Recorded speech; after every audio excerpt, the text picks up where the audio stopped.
গ্রামের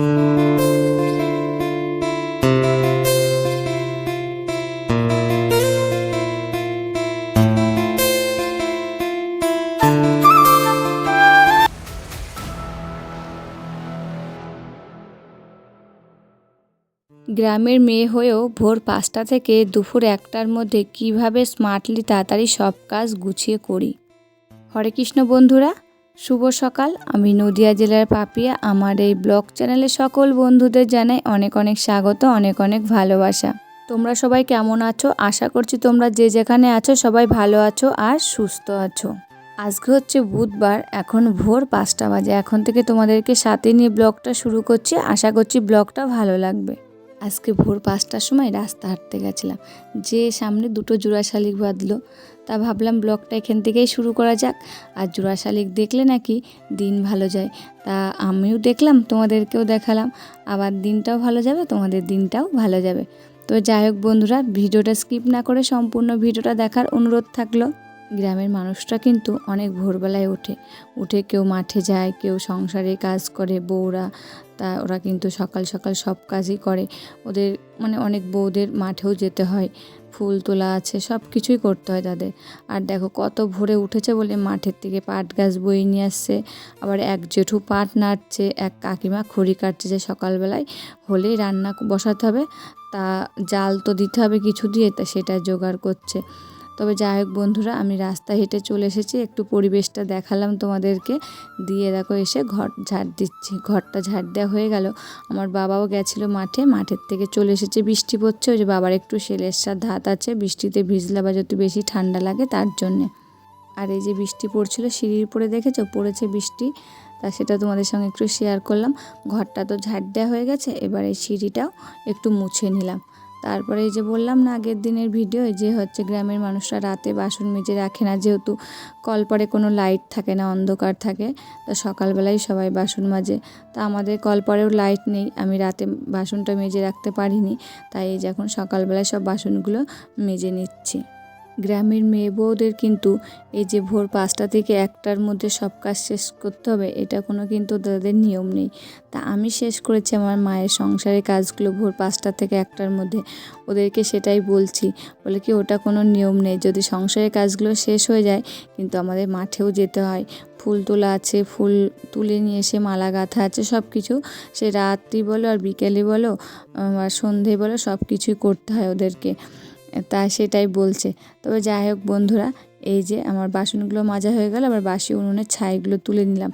নিয়ে এই যে মান গাছটা রয়েছে মার, ওই মান গাছের গোড়ায় দিলাম।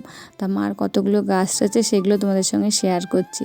দেখলেই তো ওখানে মান গাছটা, তারপরে ওল গাছ, হলুদ গাছ রয়েছে, আর এই পেঁপে গাছটা যে কি পেঁপে হয়েছে, ছোট্ট একটা বাচ্চাও কিন্তু পেঁপেগুলো পাড়তে পারবে, এত ছোট গাছে এত পেঁপে হয়েছে। তারপরে এদিকে বেগুন গাছ হয়েছে, লাল ডাঁটা গাছ হয়েছে, ওখান থেকে একটা ডাঁটা তুলেছিলাম আগের দিন। আর লঙ্কা গাছটা যে কি লঙ্কা হয়েছে, পাতা ছাড়া লঙ্কা বেশি হয়েছে। এদিকে আরেকটা পেঁপে গাছ হয়েছে, সেটা তো একটা পেঁপে হয়েছে। বেগুন গাছ, পুঁই গাছ, অনেক গাছই হয়েছে মার এখানে দেখলাম। তা আমিও তো বেগুন গাছ লাগিয়েছিলাম, আমার বেগুন গাছগুলো তো হয়নি, দুটো হয়েছে কেবল। মাও নাকি বলছে আমারও অনেক গাছ মরে গেছে, ওই কটা হয়েছে। তো যাই হোক বন্ধুরা, এবার চলে এসেছি মায়ের চুলগুলো কালি করতে। মায়ের চুলগুলো লাল হয়ে গেছিলো জানো, তা বললাম যে দাও তোমার চুলগুলো একটু কালো করে দিই, তাই করে দিলাম। আর মার তো হাত ভাঙা কিছুই করতে পারছে না, আর পুজোর আগে যদি না আসতে পারি আমি, তার জন্য চুলগুলো কালি করে দিলাম। তারপরে স্নান করিয়ে দেবো শুকিয়ে গেলে।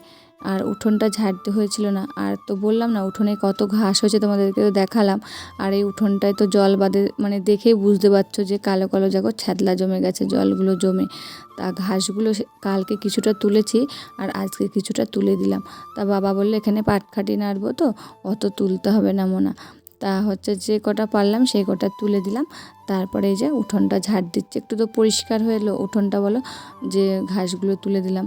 আর এখন এই যে জল বেঁধে থাকলে সাপ পোকামাকড়ের কথা তো বলা যায় না, আর দুজন থাকে তো আমাদের খুব টেনশন হয় বাবা মাকে রেখে আসতে, এখন তো বয়স হয়েছে না। তবে যাই হোক বন্ধুরা, এখন এই যে উঠোনটা ঝাড় দিয়ে নিচ্ছি। উঠোনটা ঝাড় দেওয়ার পর দাঁত মাজতে মাজতে পাশে এক বৌদিদের বাড়ি গেছে, দেখছি বৌদি মশাল দিচ্ছে। তা আমাকে বলছে দাও, আমি এবার দিতে যাচ্ছি, আমাকে আর দিতে দিল না। সেটাও তোমাদের সঙ্গে একটু শেয়ার করলাম। তারপরে বাড়ি এসে স্নান করে যে পুজোটা দিয়ে নিয়েছি, আজকে যেহেতু রাধা অষ্টমী, তা সকাল সকাল পুজোটা দিয়ে নিলাম। তারপরে একটু গরম জল খেয়ে নিয়েছি, তারপরে চাও খেয়ে নিয়েছি। এই যে এখন রান্নাটাও বসিয়ে দিয়েছি। আর আজকে রান্না করেছি মসুরির ডাল, কাঁকরোল ভাজা, পাকা পটল ভাজা, বেগুন ভাজা, আলু পেঁপের তরকারি আর ডিমের ঝোল। তবে যাই হোক বন্ধুরা, ভিডিওটির এই পর্যায়ে এসে আমার প্রিয় বন্ধুদের কাছে ছোট্ট একটা রিকোয়েস্ট করে যায়। আমি একজন সাধারণ হাউসওয়াইফ, আমার কাজবাজগুলো অতি সাধারণ, তাই ছোট্ট একটা ভিডিওর মাধ্যমে তোমাদের সামনে প্রেজেন্ট করি। ভিডিওটি ভালো লাগলে প্লিজ একটা লাইক দিও। তোমাদের একটা লাইকে পরবর্তী ভিডিও বানাতে আমাকে মোটিভেট করে। আর আমার নতুন কোনো বন্ধু ভিডিওটা দেখে থাকলে, তোমাদের এই ভিডিওটা কোথাও ভালো লাগলে তোমরা কমেন্ট করতে কিন্তু ভুলো না। আর চাইলে আমার চ্যানেলটাকে সাবস্ক্রাইব করে রাখতে পারো। আর যারা আমার চ্যানেলটাকে সাবস্ক্রাইব করেছো তাদেরকে অসংখ্য অসংখ্য ধন্যবাদ আর ভালোবাসা। আর রান্না করতে করতে না এখানে রোদ্দুর চলে এসেছিলো, সম্পূর্ণ রান্নাটা করতে পারিনি। আর ডিমের ঝোলটা তখন আবার গ্যাসে করেছি। মা খুব বকছিল, আমি বলছিলাম যে ছাদা মাথায় দিক করে ফেলি, মার অনেক খড়ি নষ্ট হয়ে যাচ্ছে, যেহেতু ঘরটা পড়ে গেছে ওখানে একটা, বুঝলে তো, সেই খড়িগুলো সব রয়েছে, নষ্ট হয়ে যাচ্ছে। তা কি করব, মা করতে দিল না, তাই ডিমটা আমাকে গ্যাসেই করতে হলো। আর ডিমের ঝোলটা রান্না করতে করতে আমার যে সকল প্রিয় বন্ধুরা কমেন্ট করেছে তাদের নামগুলো নিয়ে নিই। হ্যাপি হ্যাপি মন daily blog, Rupam lovestar, Tukun lifestyle blog, Dipen tech's blog, Madhushree Manna, Anish kitchen, Dulali lifestyle blog, Shipra Sen, Payel Ghosh. এই সকল বন্ধুদের অনেক অনেক ভালোবাসা আর অনেক অনেক ধন্যবাদ। এইভাবে তোমরা আমাকে কমেন্ট করে যাও, তোমাদের কমেন্টগুলো পড়তে কিন্তু আমার খুবই ভালো লাগে। আর এইভাবে আমার পাশে থেকেও আমাকে সাপোর্ট করে যেও। তবে যাই হোক বন্ধুরা, রান্না কমপ্লিট হয়ে গেছে। আর এই যে রান্না করার সঙ্গে সঙ্গে কিন্তু গরম উনুনটা নিকাতে হয়, তা গরম উনুনটা নিকে নিলাম। তারপরে কতগুলো বাসন ছিল সেইগুলো এখন মেজে নিচ্ছে, আর কালি কড়াইটা ছিল সেটাও মেজে নিলাম। আর এই রোদে গরমে একা একা কাজ করছি বলে, ওই যে মায়ের মন বলে না, তা মা বললো আমি জল চেপে দিচ্ছি, তুমি ধুয়ে নাও। তা মায়ে যে জল চেপে দিচ্ছে আর আমি বাসনগুলো ধুয়ে নিলাম। তা এখন অনেকটাই টাইম আছে আমার হাতে, আজকেই বাড়ি চলে যাব ধরো।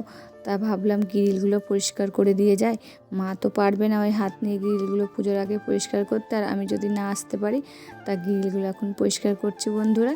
তবে ভিডিওটা আজকে এই পর্যন্তই, আবার নতুন একটি ভিডিওর সাথে তোমাদের সাথে দেখা হবে। ততক্ষণে তোমরা ভালো থাকবে, সুস্থ থাকবে আর সাবধানে থাকবে। পরিবারের সকলকে ভালো লাগবে। ধন্যবাদ।